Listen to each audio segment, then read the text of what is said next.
G'day folks, and welcome back to the channel for episode number 27 of my cold dual-wielding Reaper playthrough. This is going to be the final episode for this series. There will be a build guide posted at some point in the future, however I'm going to have to collect some gear for that. These weapons will probably be the ones that I end up sticking with in the fantasy build that you could print out of GD's stash, but you're probably never going to get. Frostborn or Shattering, so Frostborn, the prefix here, giving us the ice spike there, and then Shattering being attack speed and also cold stuff. That is the dream, and once again I call it the dream because you're dreaming if you think it's going to drop. So Frostborn of Alacrity is probably the best you're going to hope for. But there's a few purple items I want to collect. I definitely need an upgraded belt.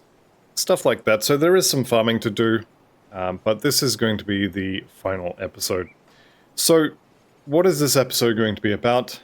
It's going to be showing you the farming route that I would recommend to take in order to get the purple items. And we're going to do a run of the Steps of Torment in order to farm. Well, I say farm, it's only going to be one run. But in order to show where you get the Alchemos rings from. That obviously being Alchemos, and also just to kind of show how I would do it. So there's going to be a bit of a conclusion at the end to sum up the build and kind of my thoughts on it, but we'll get to that later. Now, for farming the purple items, Alchemos rings obviously are going to be dropped from Alchemos in the Steps of Torment, so this doesn't apply to them. However, if you run through here, you can kill off all the stuff along the way. There's a totem here, there's a treasure trove here. From that point, you head up to the back here. There's usually some heroes in this area, then down and into the sewers. So actually, let's just go ahead and do it. I was just going to talk through it, but let's go with the old show don't tell thing. So we'll run through here. Now we do have Nemesis with the beast, so there's a very good chance that I'm going to end up fighting Chupacabra here. Cuba, I'm not expecting to have any issues just blowing him up, but we will see how we end up going with that. Now there is a treasure trove both in the underground section. I think I called it a sewer, it's not, but both in there and also just here. There's one above ground, there's one under the ground. So you will get two treasure troves every time you do this run. You will also almost certainly run into Chupacabra. So here's my above ground treasure chest. Or my above ground treasure trove. Getting a decent amount of purples actually. But anyway, when you go into this underground area, this is a tunnel. It's going to connect up here. So treasure trove locations for the above ground section are here where I'm standing. You're also going to have another chance up here, just next to the devotion shrine that's there that you can't see at the moment. And then just here will be the third one. It will be in one of those locations, and okay. And definitely you're going to want to hit it. Let's go ahead and pop this totem as well while we're in the area. Totem's absolutely worth doing. It's a nice double rare there. And what do we got here? Storm Cage, Leg Guards, and the Touch of the Ever-Living Grove, dropping me a ton of cold stuff, or a ton of pet stuff, rather. Ever-Living Grove, that's pet stuff. Beast Caller's Talisman, pet stuff. So, getting a few good drops for other characters. Now, the items that I want to be farming here is the... Alright, so they all have pretty much the same name. Let me just double check here. So it is the Frost Dread chest, the mythical Frost Dread cuirass, the Chill Dread shoulders, the mythical Chill Dread shoulders, and then the Dread Chill, that's the mythical Dread Chill mark, which is the medal. So those are the purples that I'm farming here for. Also my gloves, I do actually have the gloves that I want in these ones here, the Dread Chill Grasp. However, that vitality to cold conversion, mine are 23%, and it rolls anywhere from 20 up to 30%, so I definitely want a better pair. Also the flat cold damage there, I think, goes up to 16, is it? No, that is actually the max roll. So 12 is the max roll. Getting the vitality to cold conversion percentage is probably my priority.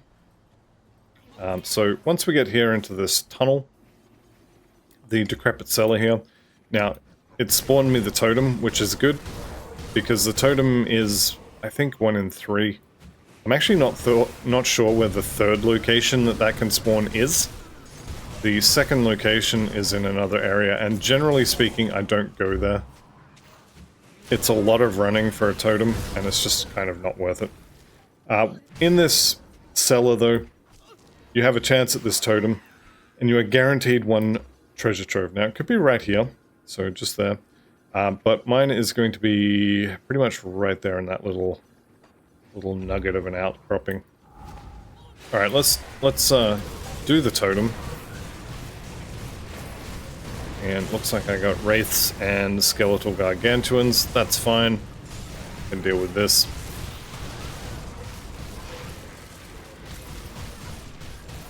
None of these being particularly dangerous. Oh, priest.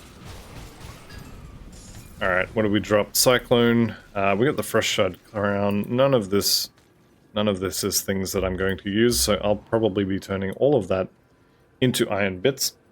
Also, we're not using a set, with the exception of the Alchemose rings. The Alchemose rings, however, because they are target farmable, you cannot transmute them.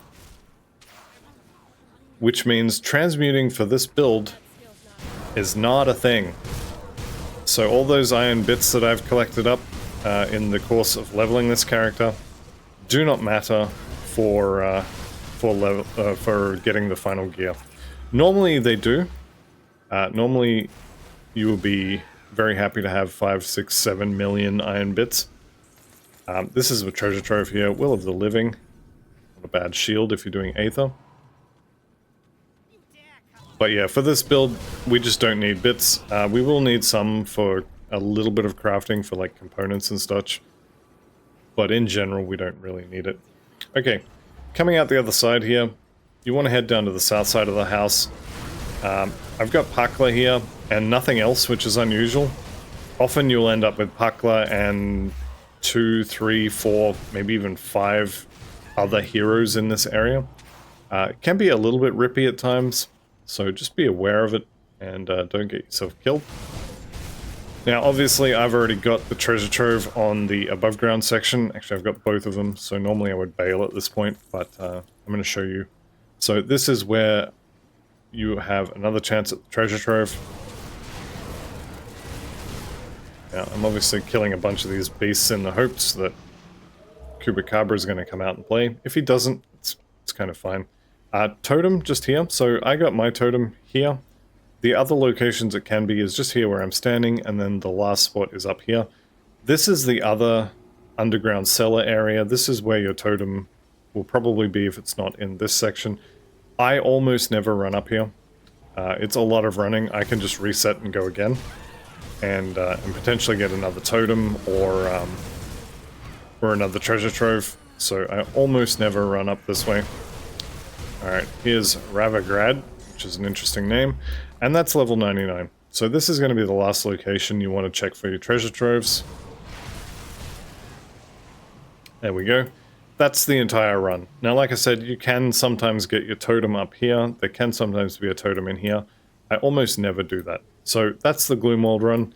The other one I'll show you is the Bloodgrove run. Now, the Bloodgrove, just take a step when you rift in. There can be a totem here, and there's 2 other locations for this particular set. I don't do this one. Sorry, I do this one. So if this one was here, I would run down and kill it. I don't go looking for the other spots that it could be. The other thing you can do is run to Sorrow's Bastion here. And once it's loaded, if you run slightly over to the right, yeah, here we go. We can see the Void Touch totem. Now, sometimes you do have to run through this little gap in the fence in order to see that.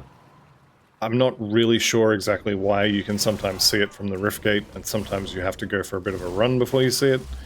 But that is a thing. Sometimes you have to run pretty close before it'll show up on the map. Like I said, I'm not exactly sure why that happens. I just know that it does. So let's clear this area. That's probably good enough. Turn the loot off just to kind of open up the screen a little bit. Now I've got pretty good resistances, I've got pretty good armor. I'm not super worried about dying, but the health pool is a little bit low. None of this, unfortunately, is gear for me, but we will pick it up. So you want to check here, and then head up to the Blood Grove.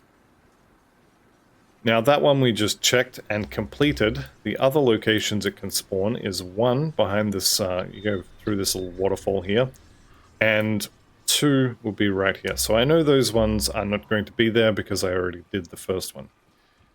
However, I haven't uncovered the map over here, so I'm going to go do that. Just this section here.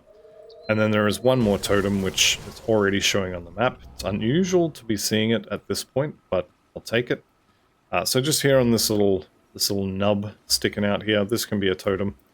And then this totem here can be either where it is there, or it can be, where are we? There's the farm, so it could also be here, or it could be up in the Darkvale village. So this is what I'm going to call the second best totem farming route.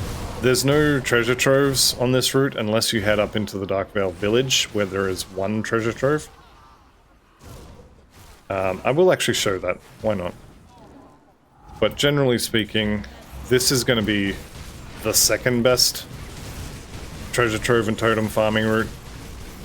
And I'll show you, well, I've already showed you the best, which is the Gloomwald there. Nope, none of this. Dreadwalker Cowl. We can go ahead and eat that, but not interested. Okay, heading up into the village here. It's all chaos and vitality damage through here, unless you get someone who happens to be, you know, cold enchanted or whatever.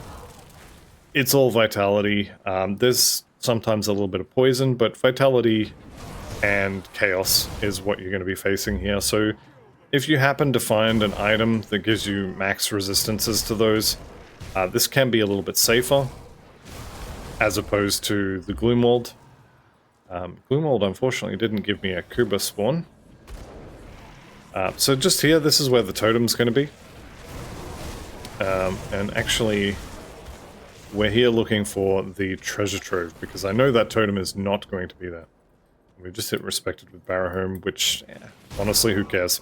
Alright, here's my treasure trove.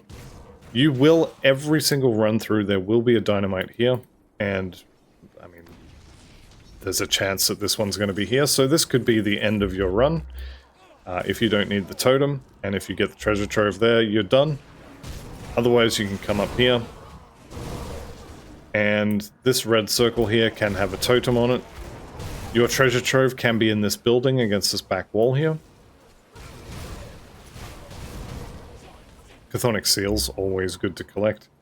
You can sometimes get some bloods in this area, but it's very rare. I wouldn't expect to get too many farming this.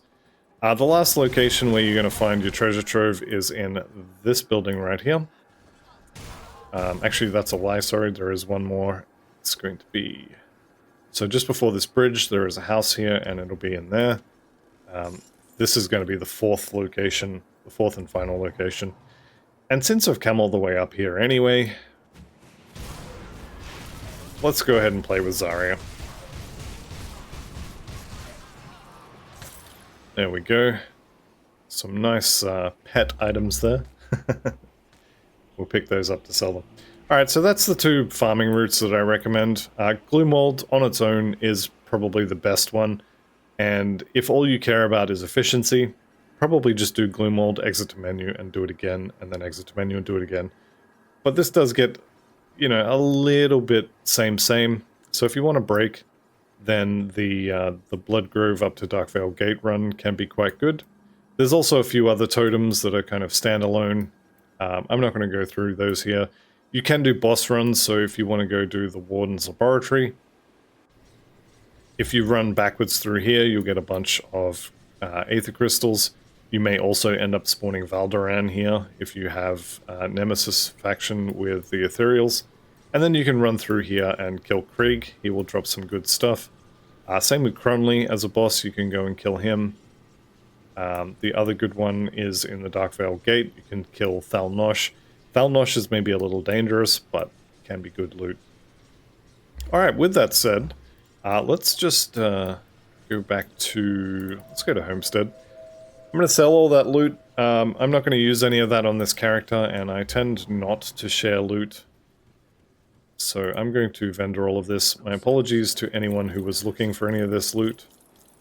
You'll have to find your own, unfortunately. Okay.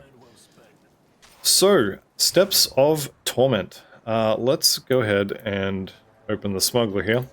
Now, I'm not going to do a full guided tour of this area. What I'm going to do instead is I'm going to show you how I would go about farming the Alchemose rings. And the first thing I would do, I've already got 2 of these keys. I'm going to bring this up to, let's say up to 10. So you can craft all of these. Bloods are not hugely useful for things that aren't skeleton keys, but you might need some for, I don't know, something. So I'm just going to do 10, and I'll run these 10, and I might be done. But if I've made 50 keys, and let's say the stars have aligned and all of my luck is being used on this, let's say I go and kill Alchemose twice and I get the ring. Well, now I've got 48 keys just hanging out in my stash. And keys are worthless except for their ability to open the various skeleton key dungeons.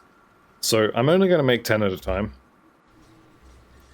And then the other thing is, I am only interested in killing Alchemose. So all of the beasts along the way, I'm not killing them. If I kill some by accident or by walking past them, great, who cares?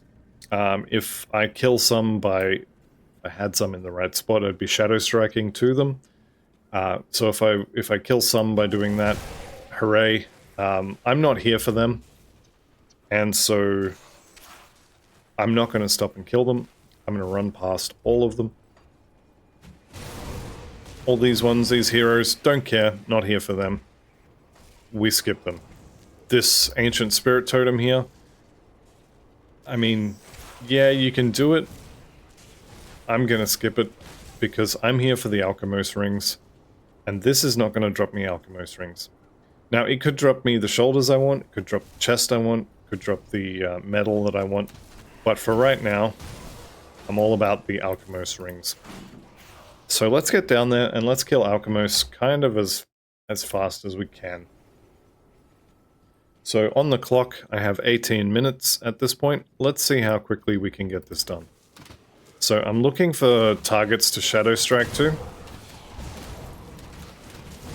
And I just want to get through here as fast as I can. There's a hero over there, don't care. There's some a wall you can bash down with hidden spoils behind it. Don't care. I'm not here for any of that. I'm here for Alchemose. And so let's go get Alchemose. One thing I will do though is check for treasure troves, so there could be one in here. And if I find the treasure trove, I will take a second to pop it open. There's also an exalted stash in here. I'll probably find it the first time through. And once you've found it, obviously you don't get a second one. Alright. There are a few places where the treasure trove could spawn that I haven't checked. Same with the exalted stash. There's a few places that I didn't go to. Eventually, I'm expecting to have to kill Alchemose a lot to get these rings. So eventually I will end up finding those. But for right now, I want to get in there, I want to kill Alchemose, and then I want to reset. Now, I'm killing these off because priests, I do not want half of Zarthuzalan's health bar to come back. So I'm just killing the priests off to make sure that doesn't happen. He's going to put fire on the floor. As you can see, I was taking a lot of damage from that fire. Even though my resistances are maxed, it still really hurts. So let's pop this open. You will get a skeleton key for this, so I've still got 10. Already got the recipe for the skeleton key, probably from normal. Actually, definitely from normal, because I came in here to get the medal. Alright, so there is a lot of stuff in here. There's a Requillery event, there's a merchant you can go shopping at. I'm not doing any of that. I'm just here for Alchemos. So I'm going to be shadow striking my way through the dungeon kind of as fast as I can. This is going to be similar to how I recommended you do Krieg. This way is blocked, so we have to go the other way. That's fine. That was a really short little shadow strike there. And we can just go through here. Now, I could go and kill Ilgor. The medal I have is quite old. I think it's level 55. But I'm going to be using a purple medal. And Ilgor is a pretty decent chance to kill me. So I'm just not going to give him the opportunity. And we're not going to fight him. This area here, you might get locked in here if the chest event is there. You can pretty much just ignore it otherwise. And here is Alchemos. Now, I'm going to clear the area here because I want to have a little chat about Alchemos.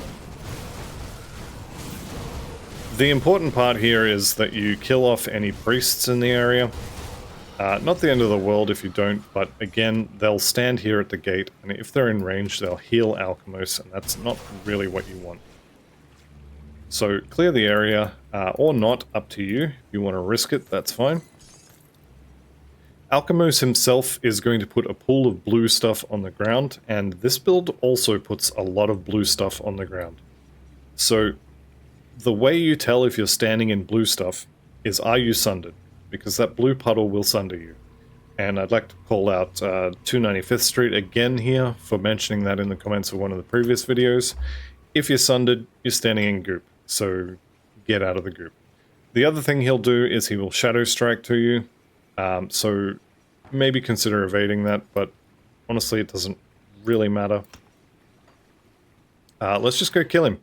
Now he is a cold damage boss, so he's going to resist our cold damage a little bit. There's the pool. We just take a step away, and we're no longer sundered.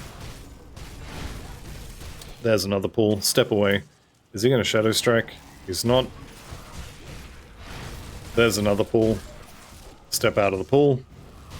And this is more or less the entire fight. Now, you can just stand in it, maybe use a crystal like I just did, stand in the pool and you'll kill him a bit faster. He hasn't dropped any of the rings for me this time, which is unfortunate. But this is how I would farm him, and I would stay out of the pool. Taking additional damage that you don't need to is not a good strat. Also in the loot room here, we could potentially be getting some of the items that we want. But that is how I would finish this character. Now I'm going to include Grimtools, although the Grimtools site is currently down, so if the links aren't there, they will be coming soon as the site is available. But that's how I would farm the gear for the final version of this build. Now you're already going to have the Namidia's Horns and the Reaper's Leg Guards for the final build. I will include a legendary version if you don't want to do this. As far as the character itself, though, I did mention that there would be a little spiel at the end, and now seems like a good time to do it. I'm not even going to show getting to level 100 on this character. This character is pretty much done for the leveling part of it. You will get this in no time at all doing totems. So just as a little bit of a conclusion, my thoughts on this build. It's been actually a lot better than I expected when I started. I expected at the outset that it would be very high damage. I expected very high single target damage. But I also expected it to be incredibly squishy, and it really has proven to not be the case. It doesn't have a huge life pool at this point, but it certainly has more life than the Spellbreaker that I also played did. So it's been pretty tanky, especially considering we've got a decent amount of points in Reaping Strike here. All that vitality is converted to cold. We're doing main hand, offhand damage, so all of the flat cold damage from Soul Harvest and Lethal Assault is added into this. So 1 in 4 of my attacks is going to be leeching a huge amount of life. And then we also have, where is it? 23% lifesteal on everything that does weapon damage, so all of our attacks lifesteal. This is actually incredibly resilient. The only thing that I'm going to say it would be weak to is one-shots. So, in terms of defenses, it was way better than I expected. I expected this to be the squishiest build available, and it just hasn't turned out to be the case. As long as you're attacking things, I'm not going to say you're immortal, because you are weak to things that are going to one-shot you, but attrition damage is just not going to kill this. In terms of damage, the single target damage is very, very high. It was even higher than I expected, if I'm being honest. The clear has not been great. The MIs here, they do change the Necrotic Edge weapon pool skill to have 4 additional targets and a 90-degree arc attack on it. I was using Belgothian Shears and Amorasta's Quick Cut for a while. They also hit more than 1 target. Whirling Death here has 8 targets maximum. Execution's only 1 target, but with Necrotic Edge having 11 targets there, the AoE damage is decent. And we had the Ruby and Sapphire of Elemental Balance from, I think, level 72, wherever it was that I crafted the normal version, and then upgraded to the mythical version. So these are pretty good AoE clear. We've also got Ill Omen, which spreads and does a decent amount of cold damage. We've got Spectral Wrath to trigger various procs. The damage on Bone Harvest for AoE is not horrible as well. And then over on Nightblade, we've obviously got Night's Chill here, so anything that comes near me takes cold damage. So the AoE clear, I expected to be very weak. I expected this to be a high single target, low clear kind of build. And it's definitely been that, but the clear is not horrible. The only downside to this build that I can think of is the low hit point total. So 13,000 is not ridiculously low, but I would prefer to be sort of 17, 18,000. 13,000 is going to be into one-shot territory for a lot of bosses. If you get sundered, there's a decent chance you just get deleted in one hit, or several very rapid hits. So more health would be nice. But the major downside for this build is all the faffing about required to be able to farm Namadia and the Reaper, and still be able to fight the Ravager.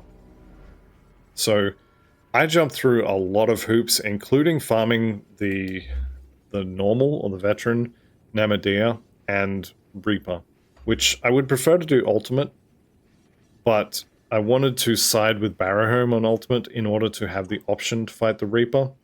And if I'm being honest, and I won't lie to you, I'm halfway expecting to actually never fight the Reaper with this character. If I was going to fight the Reaper, I wouldn't do it with a squishy character like this. The Reaper sunders, it's very hard to dodge his sunders. You can do it, but the window of opportunity to evade his sunders is very low. He has multiple different types of sunders. Depending on which version of him you fight, he may also have arcane towers. He has a pull on the ground that basically makes you miss. A lot of what he does is designed to make melee characters very hard to kill him with. So if I'm going to fight the Reaper, I'm probably not going to do it on a melee Reaper myself, or if I'm going to fight the Ravager, sorry. So a lot of that faffing about was probably for nothing, and if I was going to do this again, I would probably say just side against Barrowhome in Ultimate. Just accept that this character is not going to fight the Ravager, because it's probably not going to fight the Ravager anyway. And use this character for farming Namadia and Reaper. And like I said, just accept that you're not going to fight the Ravager with it. It would save a lot of messing around. So overall, I would say this build has performed well above my expectations, and I definitely wouldn't recommend it for a first-time hardcore player, but it is a very nice softcore character, and you can absolutely play it in hardcore. I mean, this is a hardcore character. I've shown that you can do it. It is a little on the squishy side, but nowhere near as bad as I expected. And it has been surprisingly resilient with all this, the cold aura slowing things down. All the cold damage is obviously going to be freezing stuff as well, so this has been a very good character. I recommend it for softcore builds, and if you want a challenge for hardcore, this could definitely be it. So that is going to be the end of this series. Like I said, I'm probably not even going to show getting this to level 100. There will be a build guide up for this. I'm going to say soon, starting a new job in 2 days, which unfortunately means my time is going to be a little bit limited. But I do plan to do a build guide for it. It just probably won't be tomorrow. But yeah, that's going to be the end of this series. So I'd like to thank you all very much for watching. I'll do my usual YouTube shilling at this point. I only do it in the last episode, so throw me a like and subscribe if that's what you are interested in doing. But that's going to be the end of the series, so thank you all very much for watching. I'll see you in the next one, and goodbye for now.